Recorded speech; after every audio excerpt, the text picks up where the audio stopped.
Cars are often viewed as a blank slate or an extension of their owners through the modifications that they make to it. Some will do aero mods and body mods.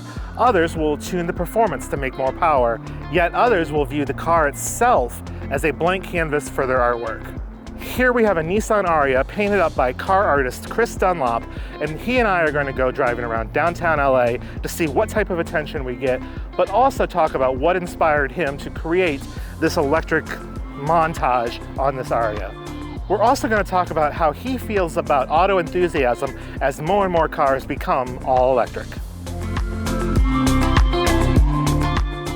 Chris, can you talk a little bit about what you do, and then sort of like how did you come within Nissan's graces to do this project? How did we get here? Yeah, how did we get here? Yeah. So I'm an artist. I'm specifically an automotive artist. I have a background in auto body and paint and custom painting. These days I do more either art cars or paintings of cars. And so art cars are kind of split the difference between custom painting and actual paintings on canvas. You get to treat the car as the canvas. All the methods are generally the same. I think Nissan found me probably through Instagram. I don't know. It might have actually been through a GTR painting, a classic like a R34 that I'd done that we started communicating, and then just kind of got the ball rolling on doing a couple of art cars. And then you did a ZR car for them. I did. That was the first one at the Nismo launch. If you haven't been to Chris's Instagram, we will definitely have a link in the description below where he has literally a gajillion followers and does some pretty incredible stuff. So Nissan came to you and said, hey, we've got an Ariya for you. We would like you to do something with it. Sure. And sort of gave you, from my understanding, gave you carte blanche. It's like, hey, you can kind of more or less decide what you want to do within reason. Within reason. The first art car on the Z had a completely different type of feel. And the team that I worked with on this one said, we don't want to replicate that. We want to do something that maybe fits the vehicle's, not only aesthetic, but its goal in general a little bit better. So if we could do something that isn't maybe so street arty and leans a little bit more towards the message of the vehicle, which in itself was kind of its own challenge to think about how to come up with something sort of that's really abstract in the way that I think, because I'm not much of a planner when it comes to artwork. I just want to jump into it and get going. When I was sort of sketching up ideas and kind of taking inventory of the surface area I was going to work on, what kind of came to my mind was something that was between Tron and like neon lights, neon sign lighting. Yep. And thought, okay, I could work with these lines to make it fit in this space and kind of give it the corners a certain feel and the lines a certain feel, so it wasn't too wishy-washy and soft. And ultimately, it kind of ended up with something that looks like an electric fingerprint. Please correct me if I'm wrong, but it looks like it was like a matte PPF that the car was wrapped in, and then you did your work on top of that? Correct. So a lot of times when I do the art cars, especially for companies like this, they're pulling a car out of either fleet or in some cases straight out of the dealership. Sure. So the best way for the car to return back to its natural state is to start by wrapping it either a base color, as we did with the first Nissan, to create some contrast. Mm-hmm. But I usually go for a satin or matte just because it kind of tones the vehicle down a little bit and we can just kind of put the focus on artwork a little bit more.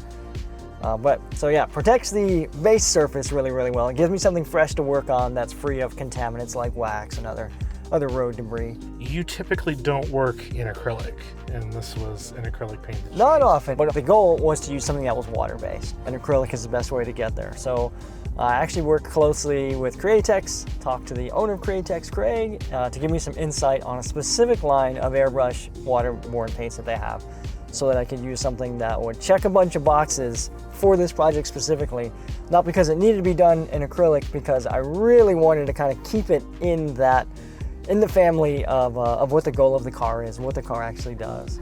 And a water-based paint is obviously in my mind. I was just like, it sounds better. Yeah, it tells the story better. I guess is the best way to say it. Not only of the artwork of the car, it doesn't. As soon as I'm using something oil-based on an electric vehicle, it just seems a little bit wrong. Yeah, a little heinous. There's a few stages of airbrushing and then freehand line work. So everything that's done in the car is completely freehand. There's no masking, no sketching. It just sort of, you mix up paint and you just sort of go for it.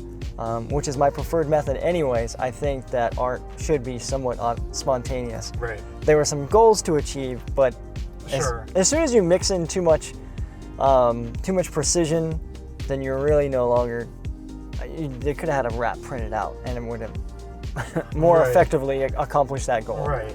What do you like about doing art cars? Like, what drew you to that? Art cars in general, to me, splits the difference between a few different things. It's an excuse to work big, but also treat the car as a canvas as well, which just gives you a lot of space to be creative if the stress doesn't kill you.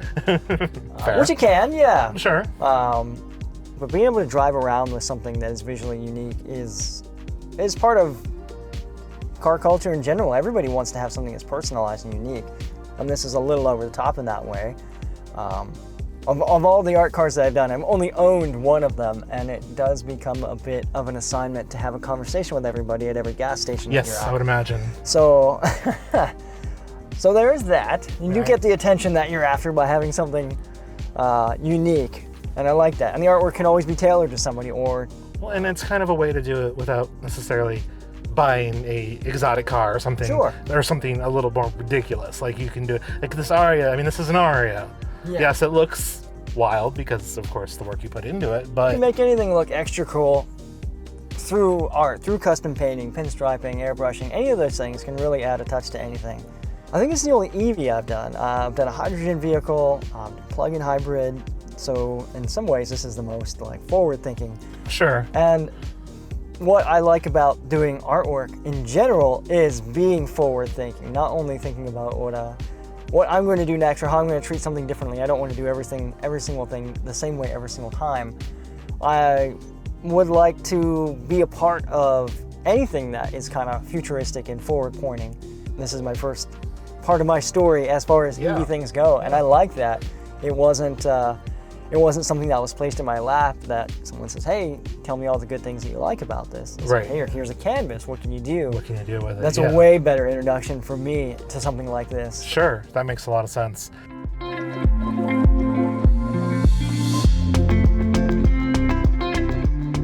It's very common for some of my colleagues to say that enthusiasm is dead. EVs are the death of the automobile. But is enthusiasm dead? I don't think so. I think people like to be upset about everything, and and car You've culture. been on the internet. Yeah, you noticed. And car culture can be like that. It can be fickle. It's so segmented, and people want to be able to say something loudly to get attention. But go out for a drive, go up Angeles Crest, go into the mountains, and you'll find that you get to the top, and there's a huge car community of people that don't drink the same Kool-Aid, don't say, hey, you have to own this in order to be cool. There's people that drive up there in Teslas. There's people that drive up there like a madman in Priuses. For that. Yeah, I've seen it. It doesn't matter. At the end of the day, enthusiast doesn't come with this asterisk of enthusiast means you only like this. Right. I think as far as EV and some of the alternative stuff go, one, it's super important to have alternatives. For me, that's how I treat motorcycles. It is my alternative Fair. to the car. It's my other way of getting around to check these other boxes. Yes.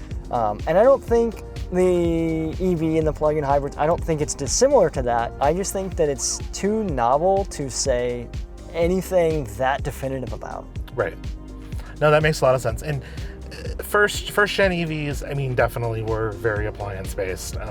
The first Leaf, for example, was the epitome of an appliance in a lot of ways. These second gen EVs that we're kind of dealing with now, I mean, I've said this many times, I love me a Porsche Taycan, like the GTS. I don't think you can be upset. I don't think you can be upset in that, or a Lucid, or a Tesla. Any of these. And depending on what you're looking for, like even now, like if you're more of somebody who's in more of like a luxury car kind of mindset instead of a performance car, the Rolls-Royce Spectre, everything I've heard is so many is choices. great about that. Like there's a lot of stuff out there. Yeah. We're talking high, different cost bracket at that point, but I mean, like Kia's EV6 is a fantastic driving car, and I think this is a fantastic driving car too. yeah, honestly. I think also on social media, the people that are getting the most wrapped up in I wish these manufacturers would go back to just making sports cars, don't also realize that no manufacturer is looking to the Facebook comments to figure out what they're going to design next. Yes. They've already done the math. Their manufacturers only build what they think they can sell, and that's based on demand. Yeah. So here we are. So speaking of demand, if somebody wants to hire you, where do they? I mean, you have a website. Could you mind pimping that for a second? artofchrisdunlop.com. That's where to find me. That's where to communicate. I do try to reply to comments and messages on Instagram and Facebook as well. Can get a little bit buried there, but through the website is the best direct way. Well, thanks, Chris. I appreciate it. Thank you. It turns out this Ariya does get a lot of attention in downtown LA, especially from Tesla drivers. We'd like to take this opportunity to again thank Chris for his time and reaffirming to us that car culture is not dead, even as cars become electric. Chris said he liked driving the Ariya, and it is a contender for our inaugural EV of the Year award. But did it make it to the top 3? Click right here to find out.